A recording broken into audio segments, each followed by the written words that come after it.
7. As origens da empatia.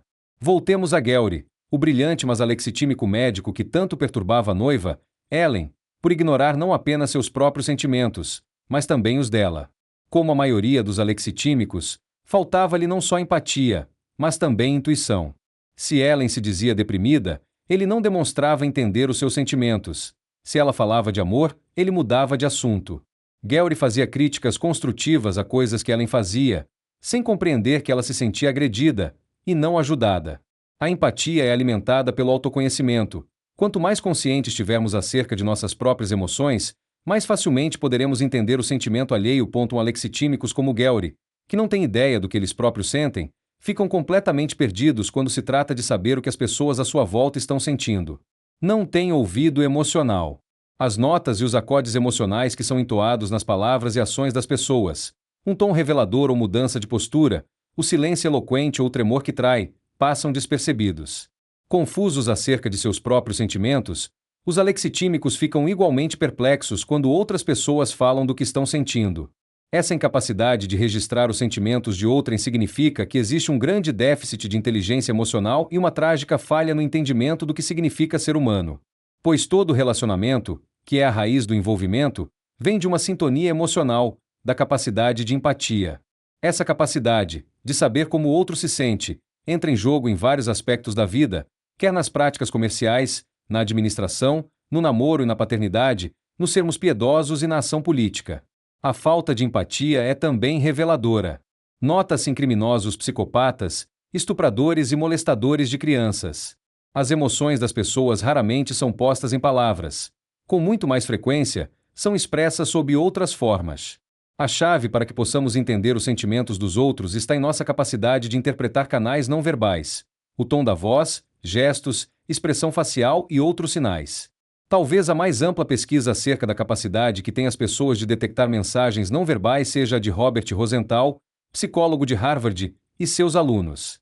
Ele idealizou um teste de aferição de empatia, o PONS, Profile of Nonverbal Sensitivity, que consiste na exibição de uma série de videotapes em que uma jovem manifesta sentimentos que vão da antipatia ao amor materno. 2 As cenas percorrem todo um espectro de emoções, desde um acesso de ciúmes até um pedido de perdão, de uma demonstração de gratidão a uma sedução.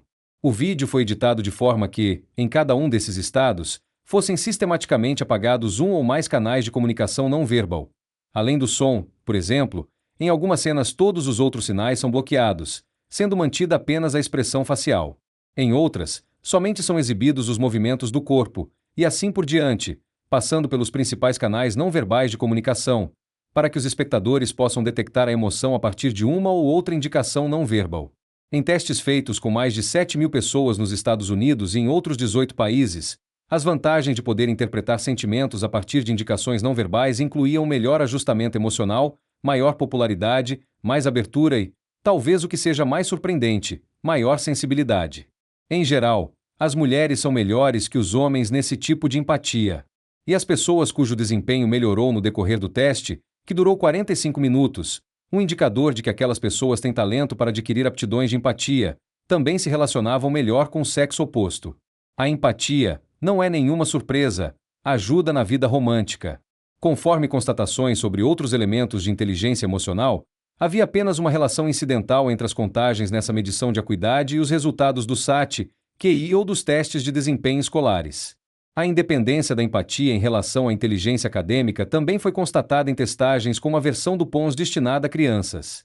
Em testes feitos em 1.011 crianças, aquelas que mostraram aptidão para interpretar sentimentos não verbalizados eram consideradas as mais queridas na escola, eram as mais emocionalmente estáveis. 3 Além disso, tinham melhor desempenho acadêmico embora, na média, não tivessem QI superior ao de outras crianças menos capacitadas para interpretar mensagens não verbais. O que sugere que o domínio dessa capacidade empática abre o caminho para a eficiência na sala de aula, ou simplesmente faz com que os professores gostem mais delas.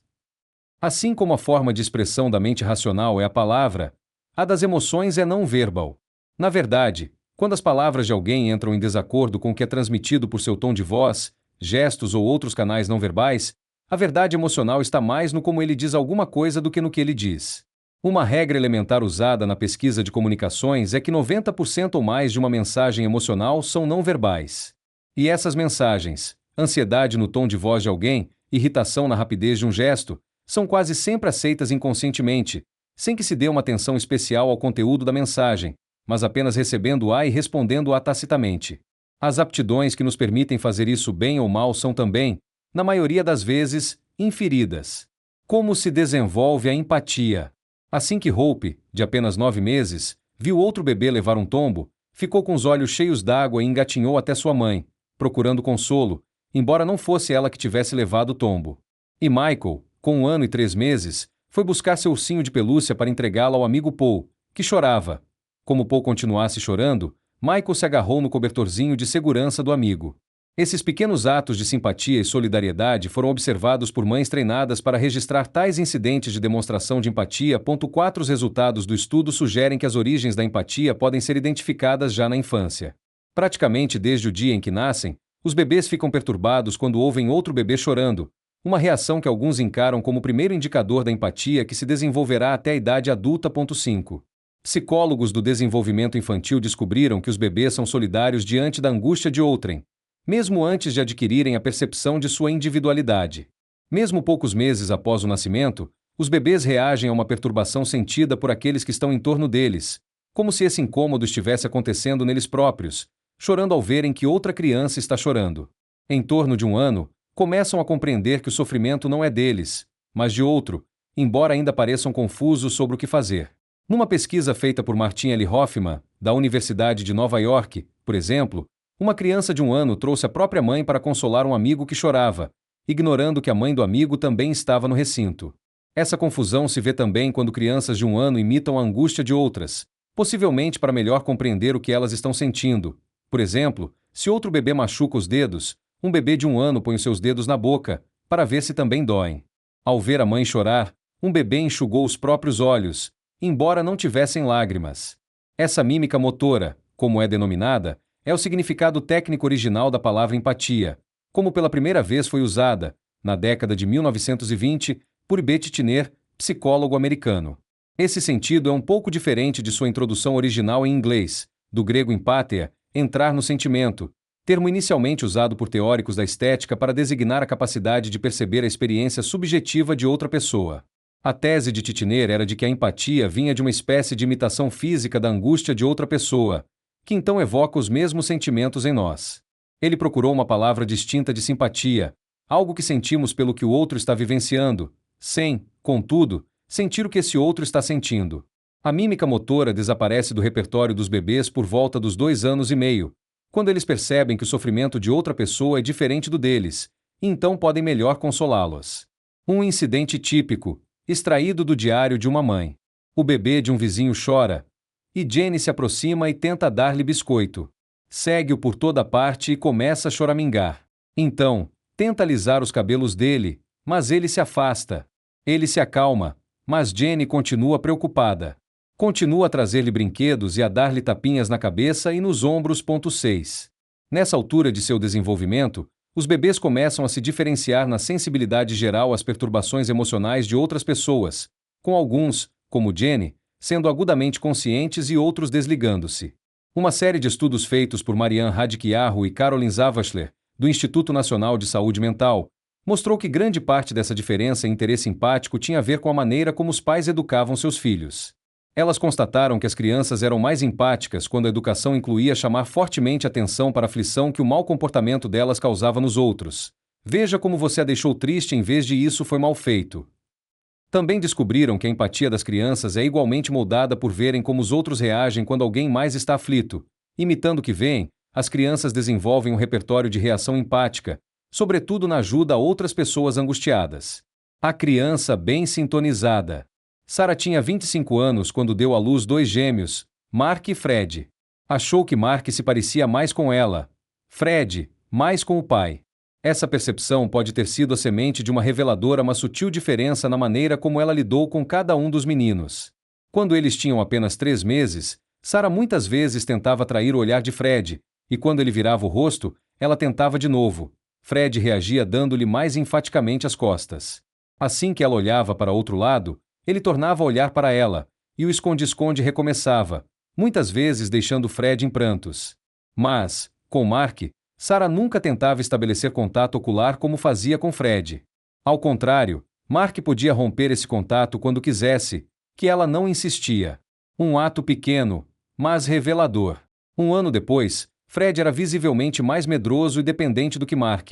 Uma das maneiras como demonstrava esse medo era evitando olhar nos olhos de outras pessoas, como fizera com a mãe aos 3 meses, baixando e desviando o rosto. Mark, por outro lado, olhava direto nos olhos dos outros. Quando queria romper o contato, virava ligeiramente a cabeça para cima e para o lado, com um sorriso cativante. Os gêmeos e a mãe foram minuciosamente observados quando participaram da pesquisa de Daniel Stern, um psiquiatra então na Faculdade de Medicina da Universidade Cornell. Seth Stern é fascinado com os pequenos e repetidos intercâmbios que ocorrem entre pais e filhos. Acredita que as lições mais elementares da vida emocional se dão nesses momentos íntimos. Desses momentos, os mais críticos são os que informam a criança que seus sentimentos encontram empatia, são aceitos e retribuídos, num processo que Stern chama de sintonia. A mãe dos gêmeos estava sintonizada com Mark, mas emocionalmente desincronizada com Fred. Stern afirma que os incontáveis momentos de sintonia ou não sintonia entre pais e filhos moldam as expectativas emocionais que, quando adultos, levarão para seus relacionamentos, talvez muito mais do que os mais dramáticos acontecimentos da infância. A sintonia ocorre tacitamente, como parte do ritmo de relacionamento. Stern estudou-a com precisão microscópica, em horas de gravação em vídeo de mães com seus bebês. Ele constata que, pela sintonização, as mães informam aos bebês que compreendem o que eles estão sentindo. O bebê grita de prazer, por exemplo, e a mãe atesta esse prazer balançando de forma delicada, arrulhando ou imitando o guincho dele. Ou o bebê sacode o chocalho, e ela responde, balançando-o. Nessa interação, a mensagem de afirmação está no fato de a mãe se igualar mais ou menos no nível de excitação do bebê.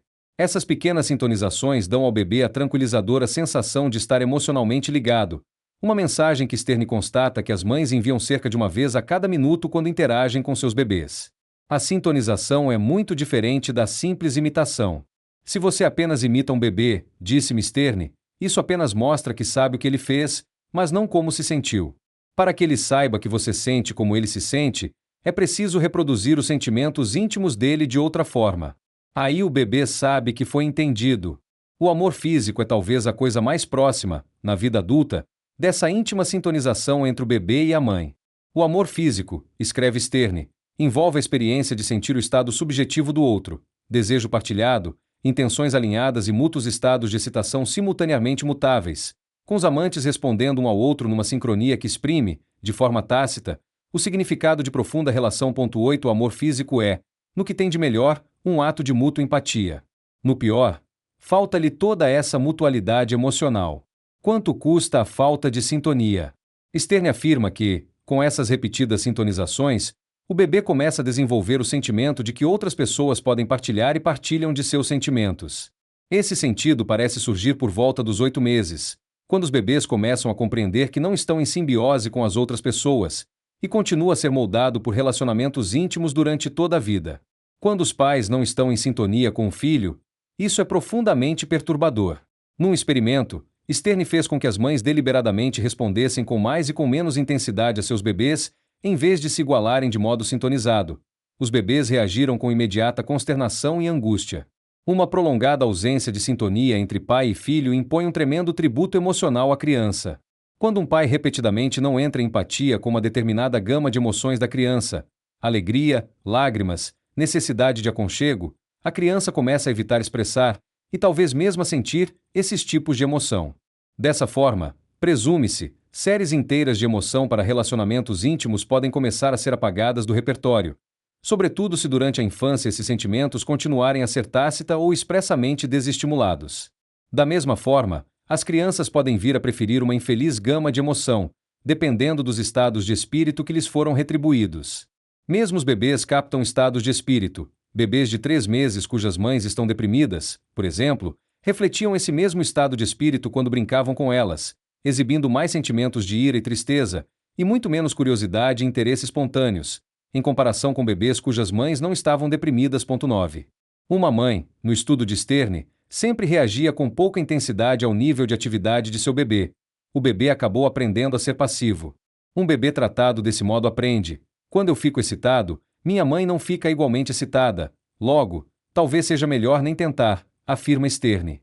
Mas há esperanças nos relacionamentos reparadores.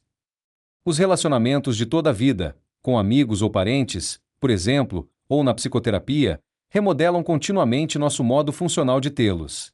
Um desequilíbrio num ponto pode ser corrigido depois. É um processo contínuo, de uma vida inteira. Na verdade, várias teorias da psicanálise veem a relação que se estabelece entre analista e analisando como proporcionando exatamente esse ajustamento emocional, uma experiência reparadora de sintonização. Espelhar é o termo empregado por alguns pensadores psicanalíticos para designar o fato de o terapeuta ser, para o paciente, o reflexo de seu estado interior, como faz uma mãe sintonizada com seu bebê. A sincronia emocional é tácita e fora da consciência, embora o paciente possa extrair um grande prazer da sensação de que está sendo profundamente reconhecido e entendido. Os custos emocionais, para toda uma vida, decorrentes da falta de sintonização na infância podem ser grandes, e não só para a criança. Um estudo sobre criminosos que praticaram os crimes mais cruéis e violentos constatou que o que lhes caracterizava e os distinguia de outros criminosos é que, na infância, tinham sido mandados de uma casa de adoção para outra ou criados em orfanatos, históricos de vida que sugerem abandono emocional e pouca oportunidade de sintonização. 10. Enquanto o abandono emocional parece embotar a empatia, há um resultado paradoxal quando ocorre abuso emocional intenso e constante, incluindo ameaças cruéis e sádicas, humilhações e maldade pura e simples. As crianças que sofrem tais abusos podem tornar-se hiperalertas para as emoções daqueles que as cercam, o que é equivalente a uma vigilância pós-traumática para detectar indícios que anunciem ameaça. Essa preocupação obsessiva com os sentimentos dos outros é típica de crianças psicologicamente maltratadas e que, na idade adulta, sofrem os mercuriais altos e baixos às vezes diagnosticados como distúrbio limite de personalidade. Muitas dessas pessoas têm o dom de sentir o que sentem os que as cercam, e é muito comum relatarem que sofreram abusos emocionais na infância. 11. A neurologia da empatia. Como tantas vezes acontece na neurologia, os relatos de casos peculiares e bizarros estão entre os primeiros indícios de que há um componente cerebral na empatia.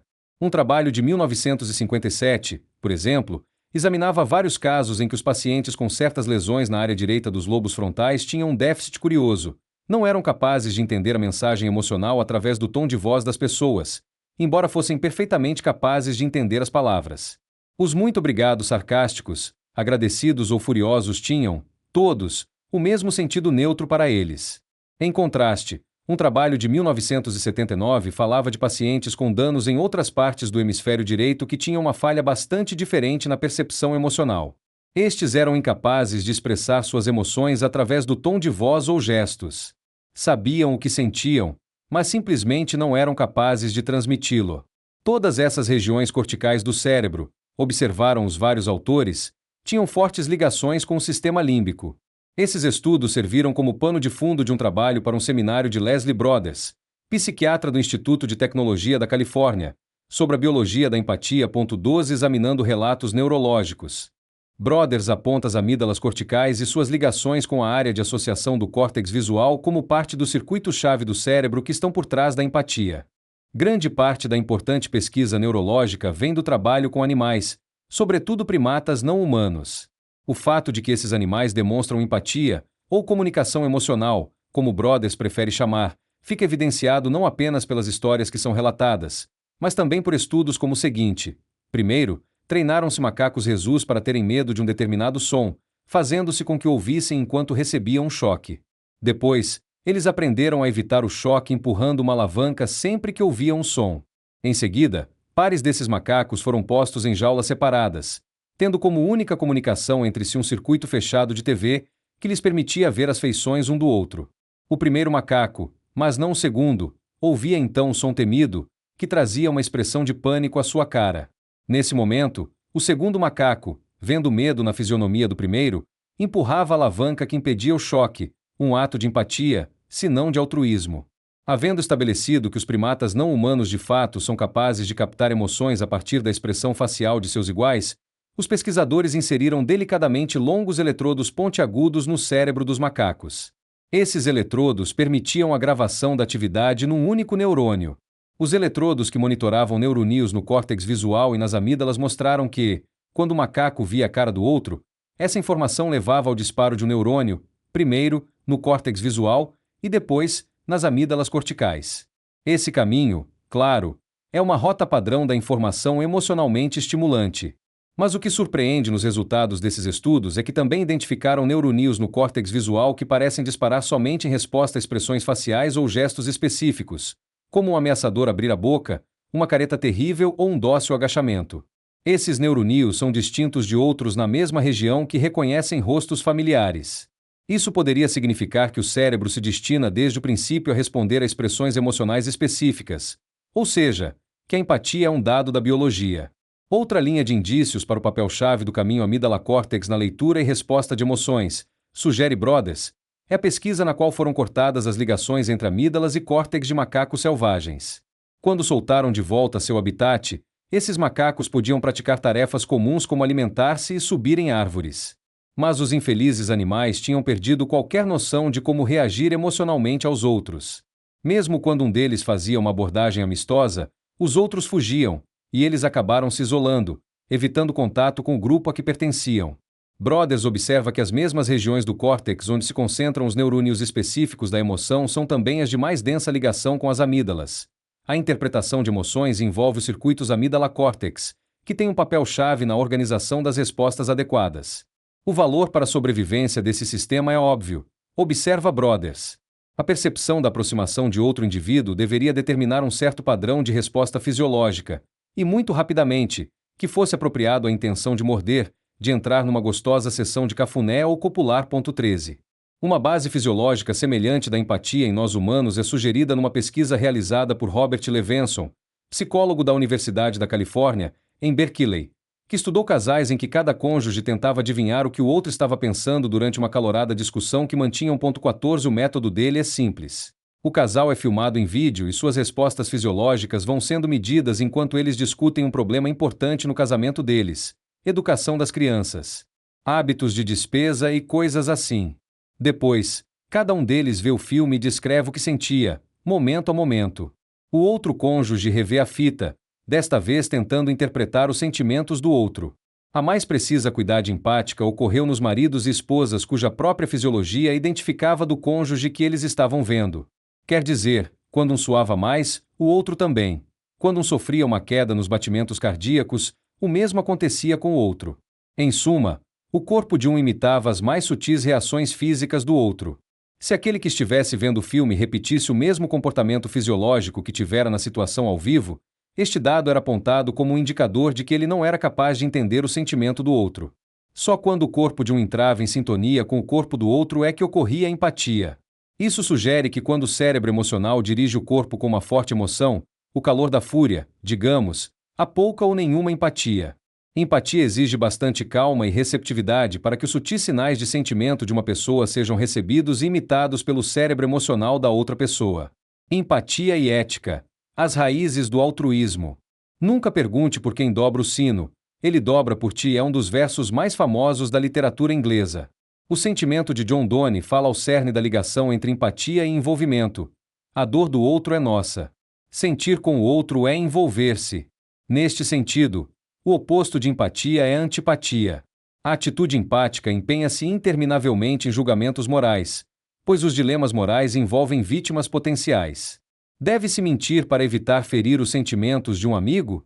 Deve-se manter o compromisso de visita a um amigo doente ou, ao contrário, aceitar um convite de última hora para um jantar? Até quando devem ser mantidos ligados os aparelhos hospitalares que mantêm a vida de alguém?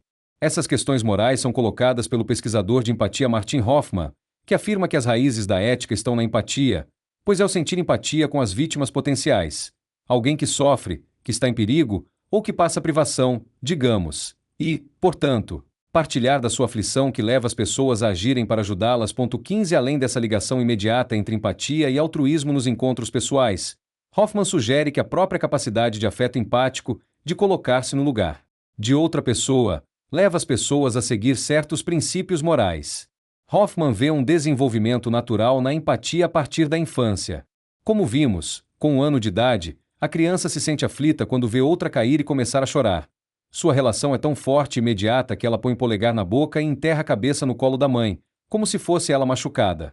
Depois do 1º ano, quando os bebês se tornam mais conscientes de que são distintos dos outros, tentam ativamente consolar um outro que chora, oferecendo-lhe ursinhos de pelúcia, por exemplo.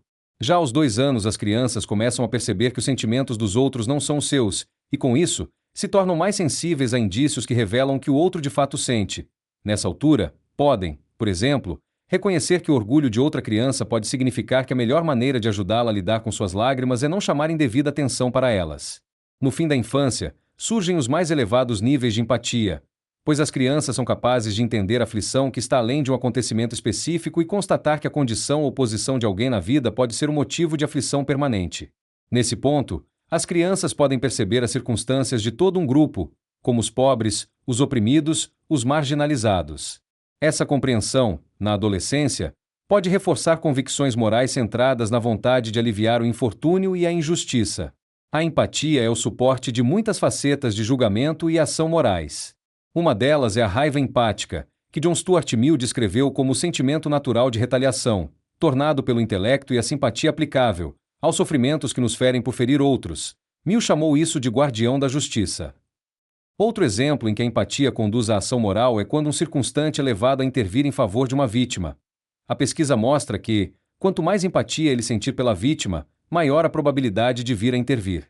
Há algum indício de que o nível de empatia que as pessoas sentem também afeta seus julgamentos morais.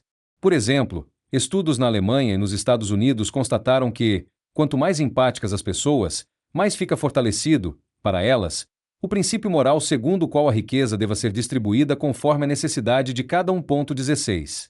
A vida sem empatia, a mente do molestador, a moral do sociopata. Eric Eckart envolveu-se num crime infame. Guarda-costas da patinadora Tonya Harding mandou vagabundos agredirem Nancy Kerrigan, arquirrival de Tonya pela medalha de ouro de patinação feminina nas Olimpíadas de 1994. No ataque, o joelho de Tonya foi machucado, deixando-a de fora da competição durante meses de cruciais exercícios. Mas, quando Eckart a viu chorando na televisão, teve uma súbita onda de remorso e procurou um amigo para revelar seu segredo, iniciando a sequência que levou à prisão dos atacantes.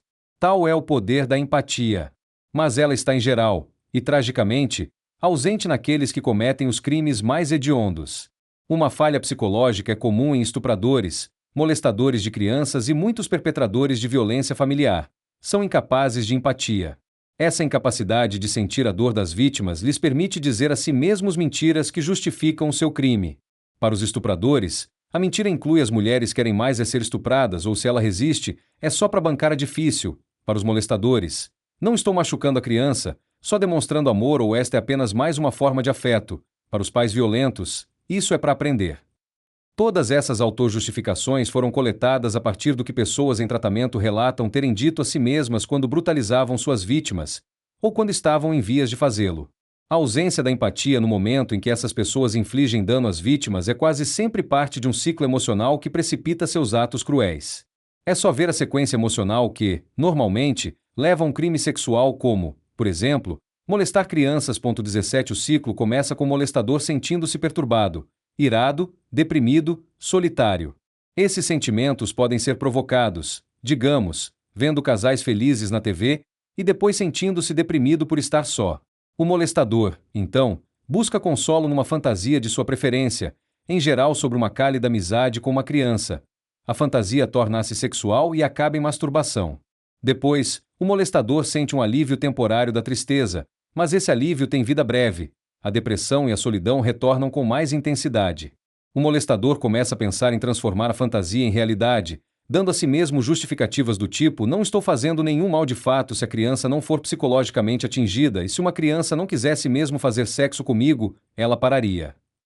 Nessa altura, o molestador está vendo a criança pela lente da fantasia pervertida, sem empatia pelo que uma criança de fato sentiria na situação. Esse desligamento emocional caracteriza tudo que vem a seguir, desde o resultante plano de pegar a criança sozinha até o cuidadoso ensaio do que vai acontecer e a execução do plano. Tudo se segue como se a criança envolvida não tivesse sentimentos próprios. Ao contrário, o molestador projeta nela a atitude cooperativa da criança de sua fantasia. Os sentimentos dela, repulsa, medo, nojo, não são registrados. Se fossem, estragariam tudo para o molestador. Essa absoluta falta de empatia pelas vítimas é um dos principais focos de novos tratamentos, em vias de elaboração, para molestadores de crianças e outros criminosos do gênero. Num dos mais promissores programas de tratamento, Os criminosos leem dilacerantes histórias de crimes semelhantes aos que praticaram, contadas da perspectiva da vítima. Também veem videotapes de vítimas contando, em lágrimas, o que é ser molestado. Os criminosos então escrevem sobre seu próprio crime do ponto de vista da vítima, imaginando o que ela sentiu. Leem essa história para um grupo de terapia e tentam responder às perguntas sobre o ataque do ponto de vista da vítima. Finalmente, o criminoso passa por uma reencenação simulada do crime, desta vez fazendo o papel da vítima.